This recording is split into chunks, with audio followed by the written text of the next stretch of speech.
Arrête immédiatement ce que tu es en train de faire, parce que ce que tu vas entendre risque de faire énormément de bruit. Dans cette séquence, Éric Zemmour balance 4 vérités brutales sur l'Algérie et sur la relation avec la France. Reste bien jusqu'à la fin et abonne-toi maintenant parce que ce genre de moment politique devient viral très vite. Et des naturalisations. Sur les 100 000 naturalisations de 2023, il y a encore un tiers d'Algériens. Pourquoi ? Pourquoi M. Retailleau autorise-t-il cela ? Il peut arrêter. Il n'a pas besoin d'une loi. Il peut arrêter tout seul.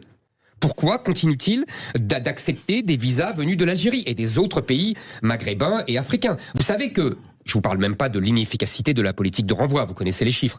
10 000, 100 000... Et ne parlons pas de l'OQTF. Voilà, des 100 000 OQTF, OQTF délivrés, Ouais. 10 000 exécutés. Vous savez que l'Algérie, mais vous le savez sans doute, qui se plaint dès que on touche à un orteil de ces OQTF algériens, elle renvoie des milliers et des dizaines de milliers d'immigrés africains dans le désert avec un coup de pied aux fesses.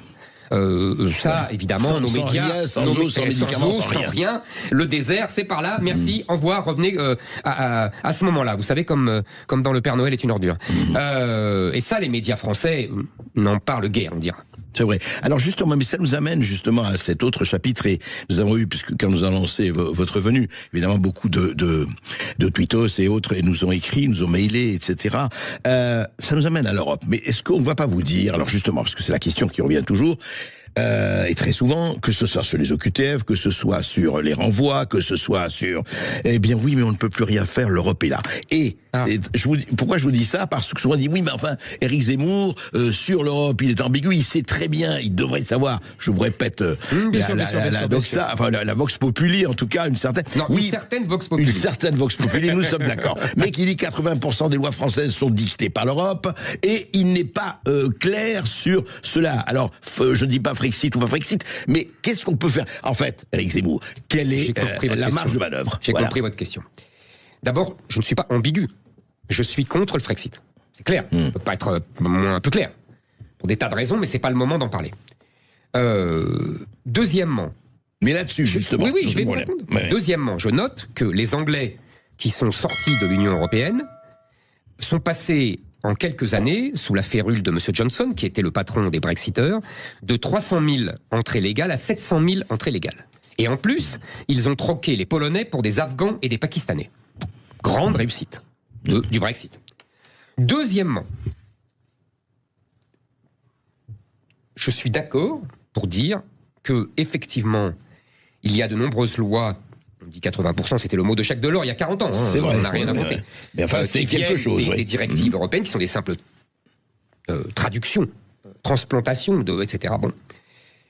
Et que la Cour européenne des droits de l'homme passe son temps à interdire tout renvoi d'Algériens ou de Maliens, parce que les geôles algériennes et maliennes ne sont pas des hôtels 4 étoiles. Maintenant, il faut bien comprendre quelque chose. Imaginons qu'il n'y ait pas l'Europe. Imaginons que nous ne sommes pas tenus dépendants par les directives européennes. Voilà, exactement. Nous aurions quand même le Conseil constitutionnel qui empêcherait, comme on l'a vu, toute législation anti-immigration. Je vais vous parler de cela au aussi. nom de l'interprétation de la Convention des droits de l'homme, de la Déclaration des droits de l'homme, du préambule de la Constitution, etc.